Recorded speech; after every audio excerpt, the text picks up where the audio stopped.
qu'on m'a proposé, c'est de venir avec d'autres parler d'un texte biblique. Et ça, parler ensemble de textes bibliques est quelque chose qui m'intéresse beaucoup, me passionne beaucoup, à la fois d'un point de vue spirituel et littéraire.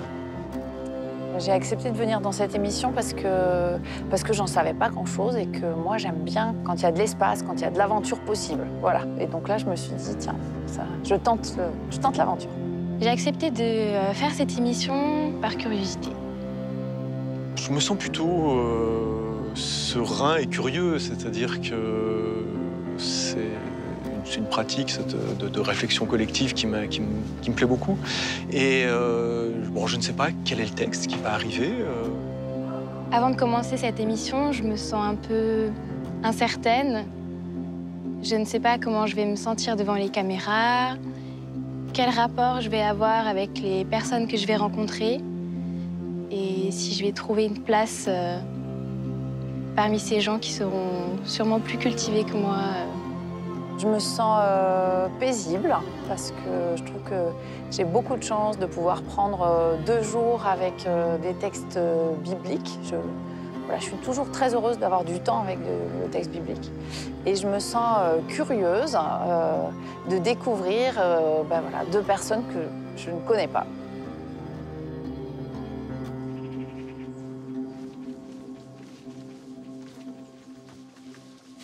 Bonjour Alexis. Bonjour. Bonjour. Bonjour Léna. Eh bien, suivez-moi. Bienvenue à vous, à Marseille, au Roucas Blanc, qui est un lieu de prière et de méditation. Moi, je m'appelle Marion, je suis une théologienne protestante. Et ce qui m'a toujours fascinée en lisant les évangiles, c'est que Jésus de Nazareth, c'était un homme qui prenait toujours le risque de la rencontre, avec tout ce que ça peut impliquer de contradiction, de dérangement, mais aussi de stimulation. Et c'est un peu ce risque-là que j'avais envie que nous partagions ensemble, parce que vous êtes tous d'univers très différents, et pour collecter en fait vos regards à chacun sur ces textes en 2017, après Jésus-Christ, qu'est-ce qu'ils nous disent encore ou qu'est-ce qu'ils ne nous disent plus. Au préalable, la Bible, pour vous, par exemple pour vous Léna, vous l'ouvrez souvent, parfois, jamais. Jamais. Jamais, Anne. Plusieurs fois par jour. Plusieurs fois par jour, et Alexis. Oh, souvent, mais pas tous les jours. Souvent, mais pas tous les jours. Voilà un beau melting pot.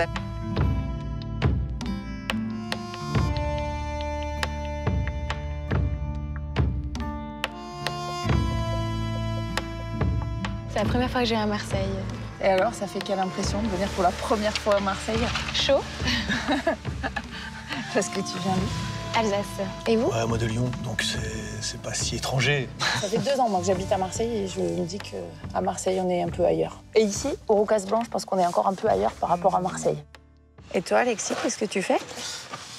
En ce moment, moi, je fais des livres. Voilà. En ce moment? En ce moment. Non, parce que j'ai pas toujours fait ça, parce que j'ai publié depuis peu de temps, quelques années seulement. Et vous faites quoi Moi, je suis pasteur. En fait, je suis pasteur d'un des temples protestants de la ville de Marseille, le plus vieux. Et toi, Léna? Moi, je suis vendangeuse en ce moment.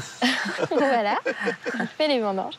Et avant ça, j'étais éducatrice spécialisée non formée. Je travaillais avec des enfants en situation de handicap mental. Et on ne sait pas trop ce qu'on va faire, en fait. Je me suis dit, on est des aventureux.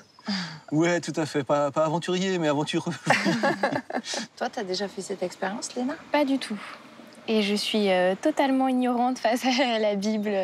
Eh bien, c'est super. Voilà, ça va être la découverte pour moi.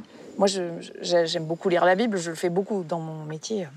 C'est une des choses que je fais le plus souvent, mais avec plein de gens différents et dans plein de cadres différents. Et je trouve que je perds jamais mon temps. Ah, voilà. C'est aussi la vertu des textes bibliques, c'est-à-dire si on rassemble des gens, quels qu'ils soient, pendant un certain temps autour d'un texte, il en sort toujours quelque chose.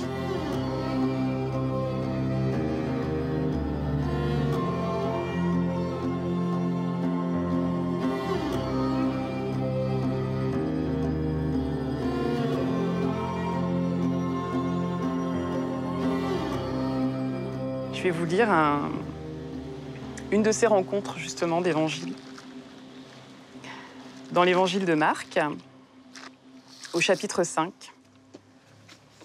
C'est vers la fin. Merci. Alors.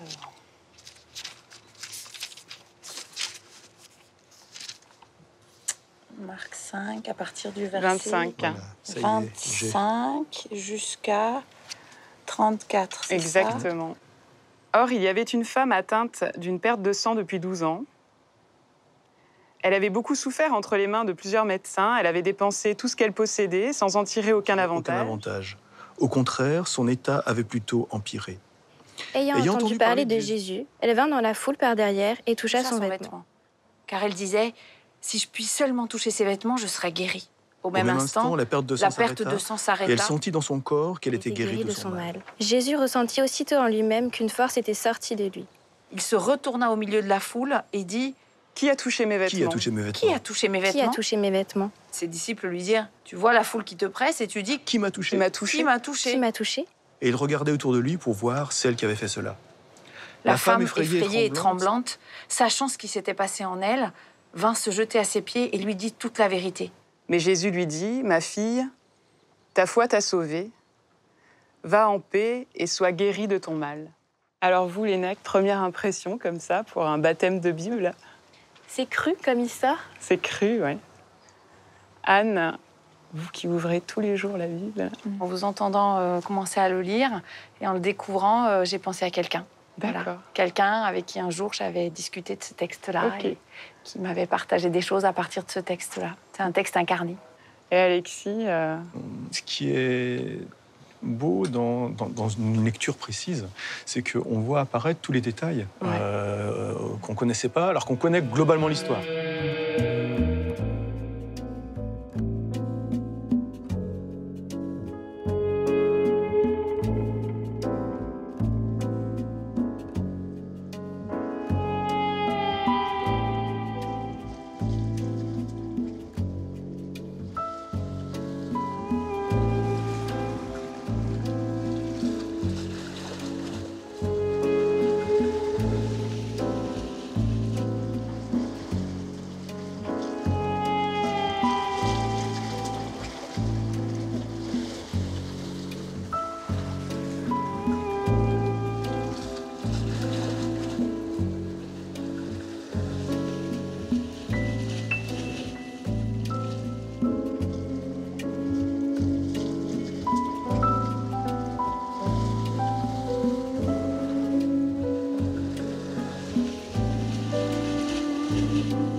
je vais pas vous interrompre en pleine lecture. Non, c'est bon, je viens juste de finir ma phrase.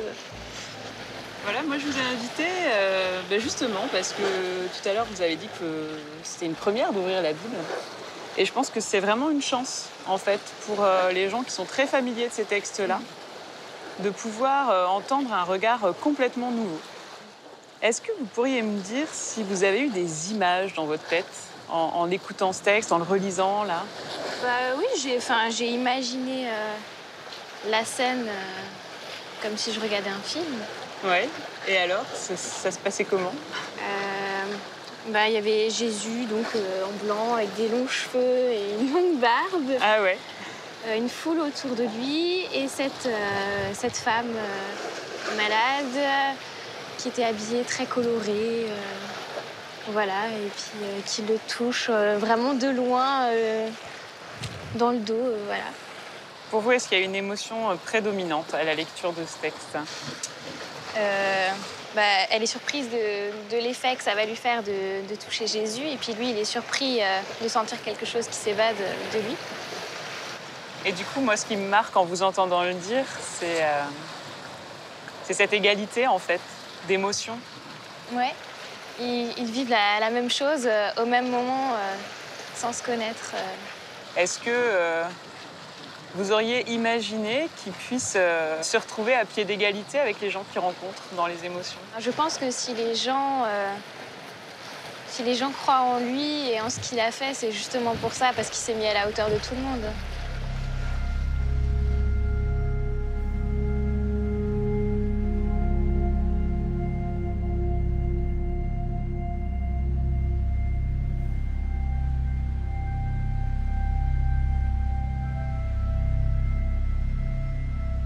Vous l'avez dit, vous êtes une familière en fait de ces textes.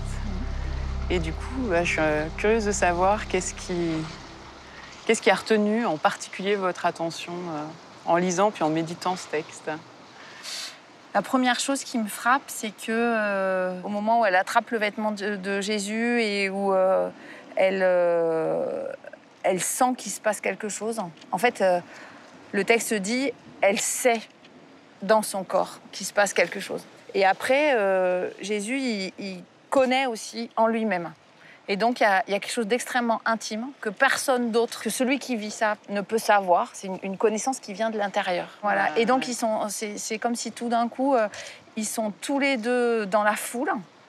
Ils sont tous les deux face à face, même s'ils ne se sont pas encore trouvés. Et en même temps, ils sont tous les deux seuls, avec une connaissance qui est quelque chose qui jaillit de l'intérieur d'eux. On pense beaucoup.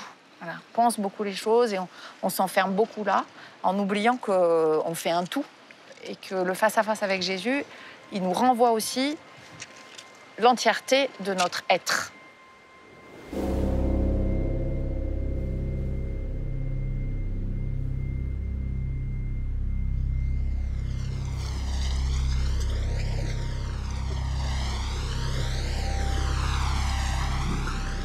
Est-ce que quand vous avez découvert le texte tout à l'heure, vous avez compris immédiatement pourquoi vous faites partie de mes invités?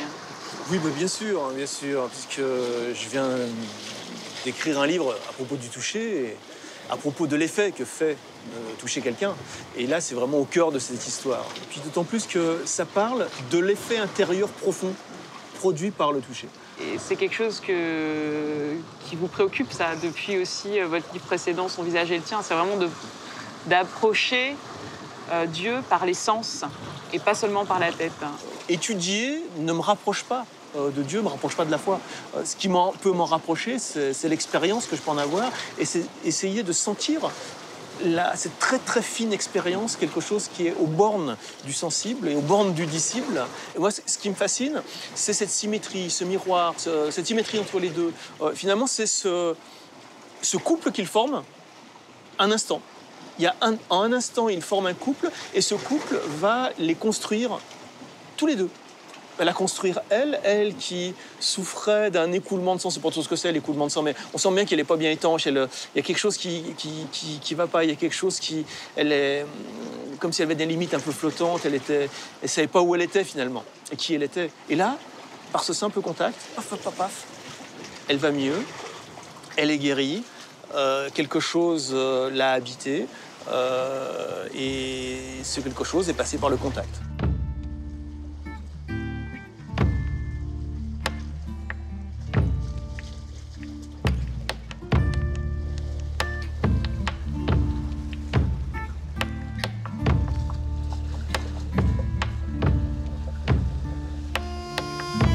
C'est pas du rêve. Et moi, j'aime bien que ces textes soient crus parce que c'est une façon, je trouve, de prendre au sérieux notre réalité qui est crue. C'est un texte très étrange parce qu'il est carrément parfois cru dans ce qu'il dit. Encore une fois, cru alors. Ah ouais. Léna, son premier texte, il est cru. Ah ouais, non, mais c'est pas le plus cru de tous les textes. Hein, Elle a été vachement sympa. C'est pas du tout le plus cru de tous les textes. Du coup, ça donne plutôt envie ou plutôt pas du coup? Ça me donne envie par curiosité, mais je pense pas que je vais adhérer si tous les textes sont crus. Si tu étais trop cru. Alors, j'aime bien les trucs. Attends, mais il est pas question d'adhérer. Hein. Oui, moi aussi, c'est marrant, c'est un mot qui me... Adhérer. C'est rigolo. Tu peux très bien le lire. Alors surtout l'Ancien Testament qui est extrêmement narratif, tu peux le lire comme Ça donne apprécier. Une sorte de masse énorme d'histoires, de récits, de poésie, des choses comme ça. Après, y croire, pas y croire, être d'accord, pas d'accord, peu importe, si tu le lis, il en sortira toujours une humanité, alors que sans être obligatoirement être d'accord avec l'Église, ça n'a rien à voir. Je trouve fascinant que sur des trucs aussi anciens, on retombe sur des trucs qui nous rejoignent autant dans les motifs fondamentaux, quoi. Le premier accès au texte, il est rugueux, quoi. Il est de se dire qu'est-ce que je vais pouvoir en faire. Enfin, c'est vraiment un objet étranger. Après, petit à petit, dans la rencontre, dans le travail, il y a des choses qui sortent et puis on se dit ah mais en fait ouais, ça me concerne. J'ai relu le texte, noté 2-3 trucs. Puis après, je suis allée me balader, puis je me suis dit mais est-ce que j'ai assez relu le truc? Et en fait, j'ai réalisé que souvent, quand je dois prêcher ou j'ai toujours besoin je fais ça en plusieurs moments. Ouais. Parce que j'ai besoin que le texte, en fait, travaille tout seul. C'est-à-dire que je travaille, puis je laisse le truc en plan. Des fois, comme ça, plein de questions, une espèce de jachère. J'ai retourné des... Voilà, c'est ça, une patte qui lève. Et puis, je vais faire autre chose. Et souvent, il y a des liens qui se font dans des trucs improbables, tu vois, des rencontres que je vais faire, des discussions que je vais avoir, où tout d'un coup, parce que ce truc-là, je l'ai lu, et tout d'un coup, ça connecte.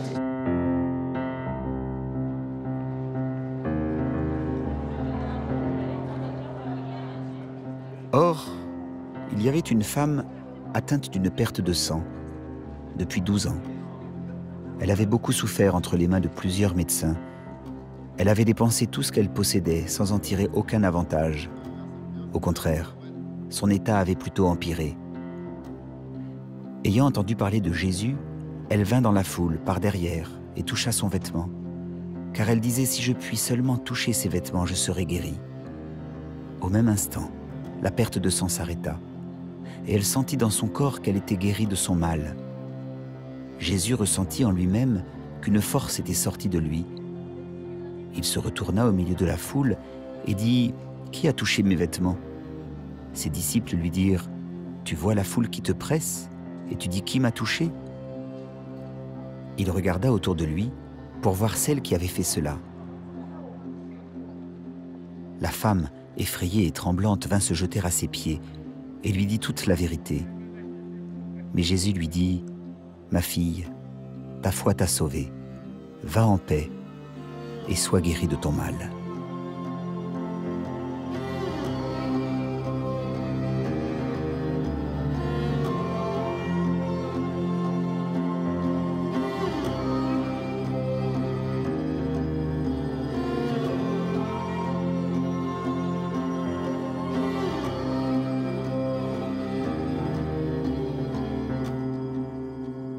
Hier, vous avez pris chacun le temps de ruminer un peu ce texte. Cette femme, on sait ce qu'elle cherche. Mais nous, qu'est-ce qu'on cherche aujourd'hui quand on entre dans un texte comme ça?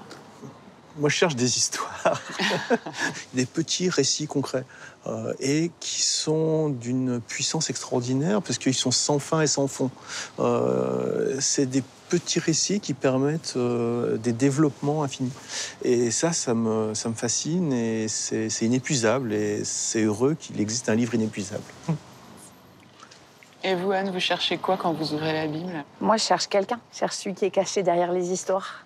Parce que je crois que je l'ai déjà rencontré et que du coup, j'ai à la fois déjà rencontré et en même temps toujours échappé. Du coup, je me retrouve dans cette femme qui passe par derrière et qui essaye d'attraper quelque chose qui est de l'ordre d'une bribe, qui est rien. Et en même temps, cette trace, ce côté fugace, eh ben, ça peut totalement remplir de l'intérieur. C'est un texte qui parle du toucher. Beaucoup, beaucoup, beaucoup. Qu'est-ce qui vous touche ou qui vous touche? C'est quand il dit ta foi t'a sauvé. Ça m'a vraiment fait ressentir quelque chose. Je peux pas dire quoi parce que je suis un peu partagée entre me dire oh là là, il la pardonne entre guillemets de l'avoir touchée parce que elle croit en lui. Ou donc là ça m'énervait un petit peu quand j'y pensais honnêtement. Même vous avez ressenti un peu de colère. Oui. Oui.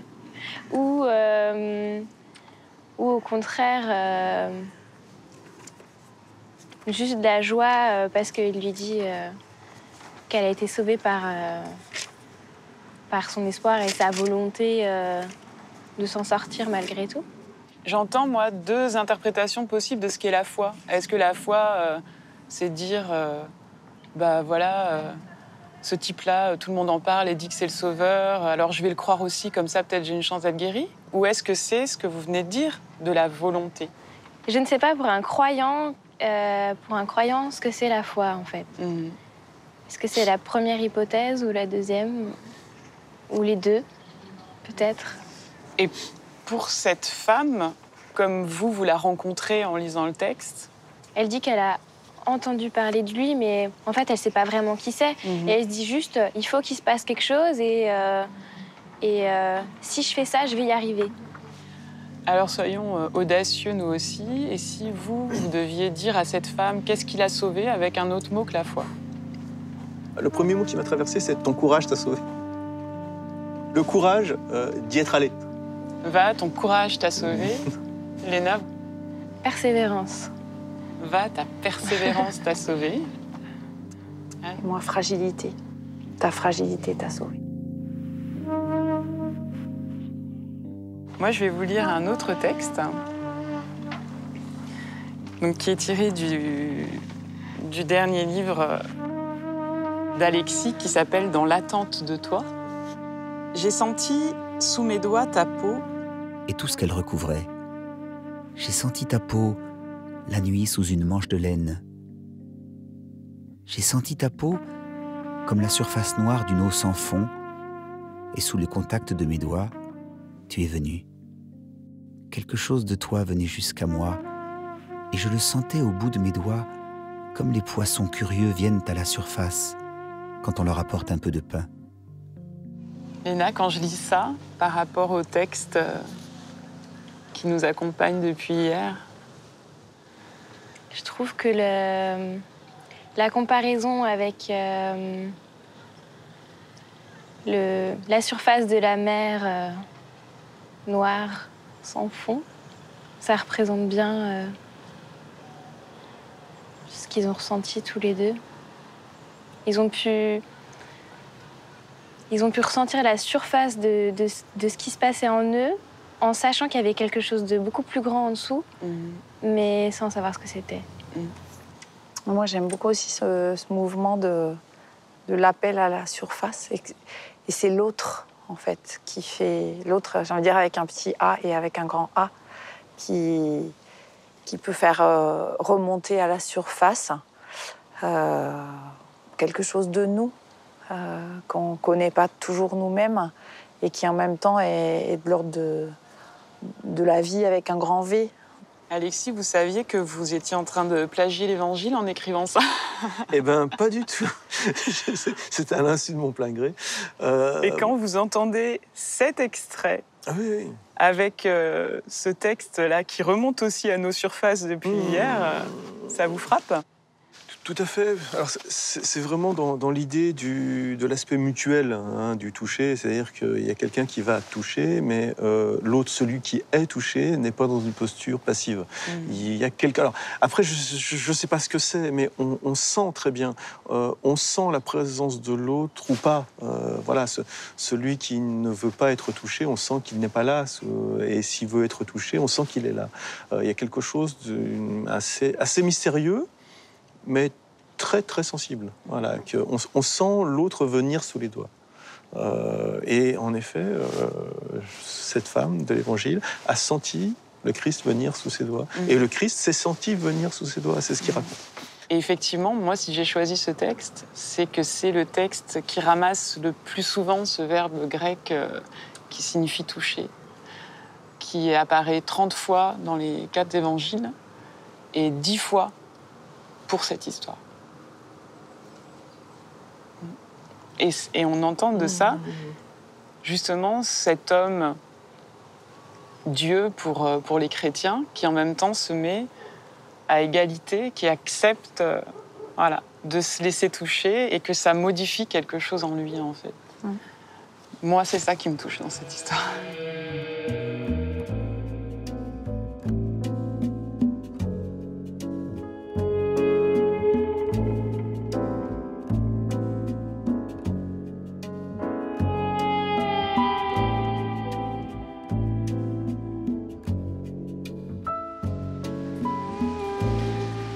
Est-ce que vous pourriez les uns et les autres nous partager ce qui s'est passé, ce qui a changé entre quand vous êtes arrivés et maintenant où on va tous se dire au revoir et repartir chacun sur nos routes? J'aimerais m'expliquer cette espèce d'éterne, d'infinité, c'est ça, cette espèce d'infinité qu'il y a dans ces écrits. Et est-ce que cette infinité, elle est portée par les gens qui croient en la Bible? Vous êtes arrivée curieuse, vous repartez encore plus curieuse, c'est ça? Moi, je suis beaucoup dans la parole et les gens beaucoup dans l'écoute ou dans la confidence, donc aussi dans la parole, pour être en relation. Et cette question de l'incarnation de la parole. Et une incarnation qui ose franchir cette barrière qu'on met souvent entre nous de toucher l'autre physiquement. Je crois que ça va avancer en moi, ça. Alors, une chose qui m'a frappé, c'est, ayant écrit un livre à propos du toucher, ayant fini ce livre étant clos finalement pour moi, j'avais l'impression qu'en effet, que c'était fait. Et puis là, je l'avais écrit pour des raisons toutes personnelles. Je me rends compte que ce toucher est partout, a un sens énorme. Et c'est comme si ça réouvrait ce que j'avais enclos dans ce livre. Et je disais en commençant que quand j'avais entendu ce texte, j'avais pensé à quelqu'un, et maintenant je me dis, quand j'entendrai cette histoire, je sais que je penserai aussi à vous.